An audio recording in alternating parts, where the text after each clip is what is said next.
Assalamualaikum warahmatullahi wabarakatuh. Halo, saya Devina Marsha dari kelas 10-4 SMA Negeri 1 Makassar. Pada kesempatan kali ini, saya akan membahas mengenai identitas sosial.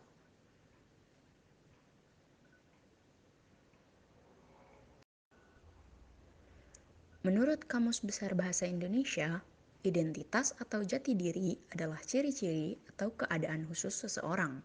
Pada dasarnya, identitas adalah ciri khas yang melekat dan tertanam pada seseorang.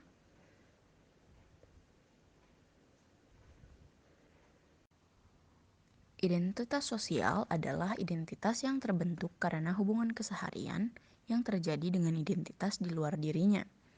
Identitas yang terbentuk secara sosial biasanya terbentuk atas pengakuan orang lain.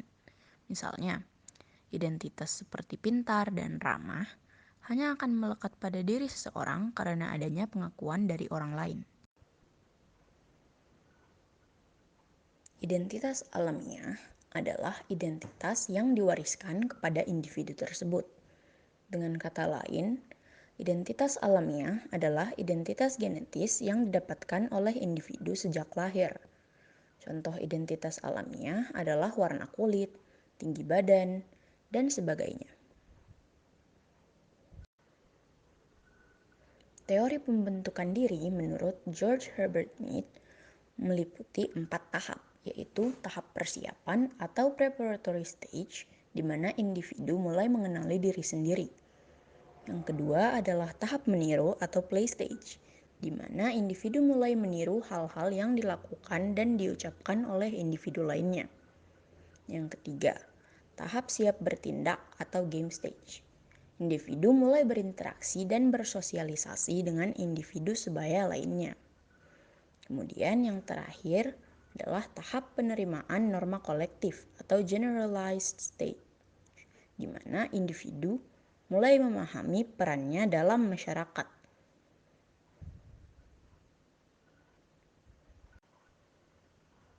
Yang terakhir, kita akan membahas mengenai faktor pembentuk identitas atau kepribadian individu.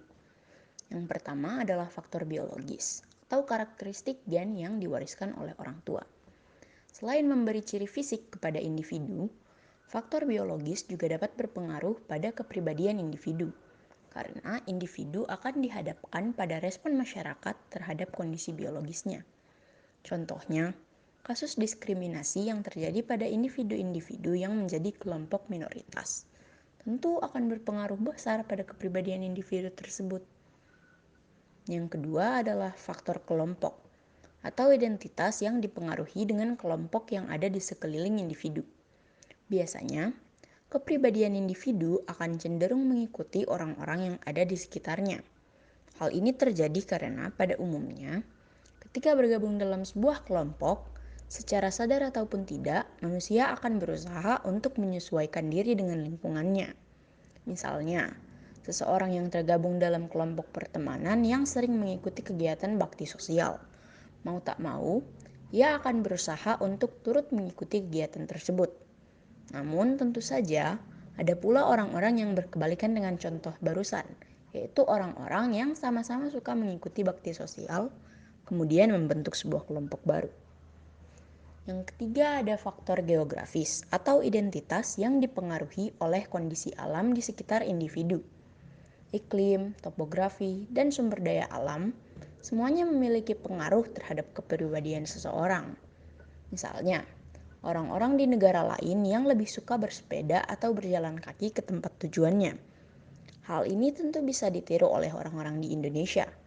Namun, iklim kita yang lebih panas akan membuat kita lebih memilih untuk menggunakan kendaraan bermotor yang dilengkapi dengan pendingin. Kemudian ada faktor kebudayaan atau identitas yang dipengaruhi oleh budaya cara hidup dan norma-norma yang berlaku di sekitar individu. Kepribadian seseorang yang tumbuh dalam budaya kebarat-baratan tentu berbeda dengan kepribadian seseorang yang tumbuh dalam budaya Indonesia. Hal ini bahkan seringkali dijadikan konten candaan di media sosial, seperti perbedaan reaksi orang tua dalam budaya Amerika dan budaya Indonesia saat anaknya mendapatkan nilai yang buruk. Reaksi orang tua Amerika yang cenderung bebas akan memberi sedikit kelegaan bagi anaknya. Namun, Budaya Indonesia yang menganggap nilai adalah segalanya tentu akan membebani anak tersebut, sehingga tak jarang anak-anak pun berusaha menyembunyikan nilai mereka dari orang tuanya. Kemudian yang terakhir adalah faktor pengalaman. Pengalaman adalah salah satu pengaruh terbesar bagi kepribadian seseorang. Tentu tak asing lagi jika kita membahas bagaimana kepribadian orang-orang akan berubah setelah mengalami kejadian-kejadian besar. Misalnya, kepribadian seseorang yang berubah menjadi seseorang yang optimis ketika ia berhasil meraih sesuatu, dan semacamnya. Nah, sekian materi identitas sosial yang bisa saya paparkan. Mohon maaf jika ada kesalahan, dan terima kasih atas perhatiannya.